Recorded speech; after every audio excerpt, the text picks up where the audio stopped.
Lesson 2, for January 4th to 11th, 2020. From Jerusalem to Babylon. Brought to you by the Advent Band Ministry. Sunday, January 5th. God's Sovereignty.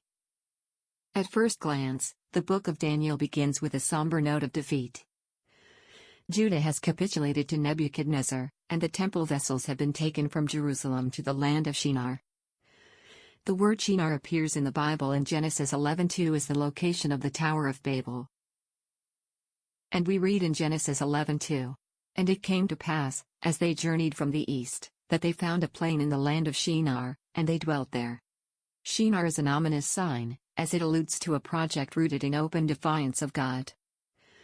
But even if the builders of Babel failed in their attempt to reach the heavens, external appearances suggested that Nebuchadnezzar and his gods, located in the land of Shinar, had overpowered the covenant God of Israel.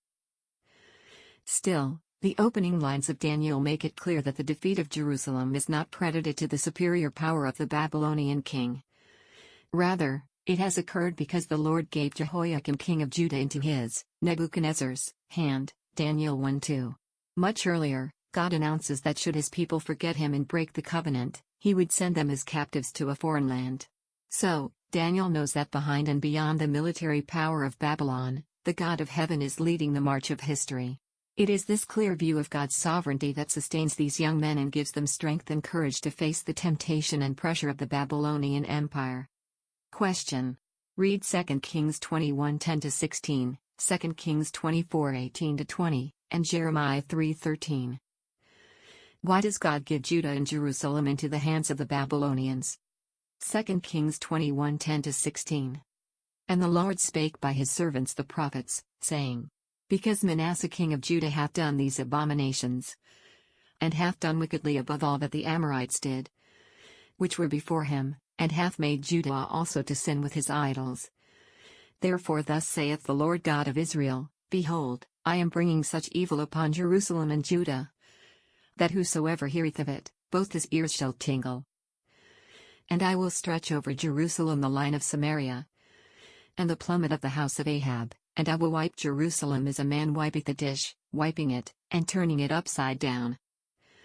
And I will forsake the remnant of mine inheritance, and deliver them into the hand of their enemies.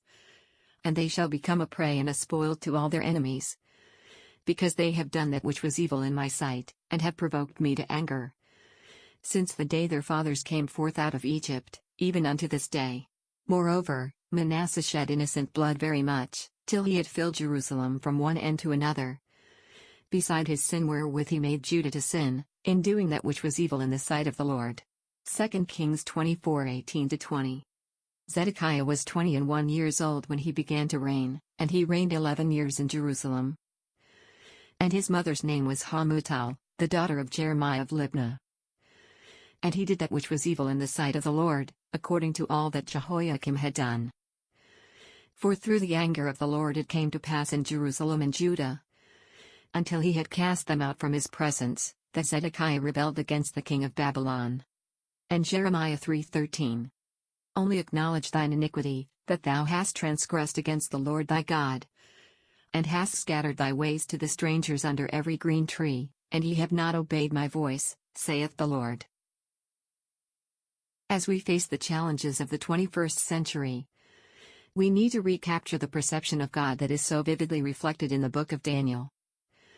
According to this book, the God whom we serve not only drives the forces of history through his sovereignty but also mercifully intervenes in the lives of his people to provide them with crucial help in times of need. And as we shall see later, what God did for the Hebrew captives he will do for his people in the end time, regardless of the various attacks on them and their faith. And to finish the day, what are some of the challenges your faith faces now, either from outside sources, from within the church, or from your own personal defects of character? How can you learn to lean on the power of God to help you overcome whatever is before you? This lesson was brought to you by the team at the Advent Band Ministry. Please remember to like our Facebook page, the Advent Band Ministry, and follow us on YouTube, at the Advent Band Ministry. And always remember, and he that winneth souls, is wise, Proverbs 11:30.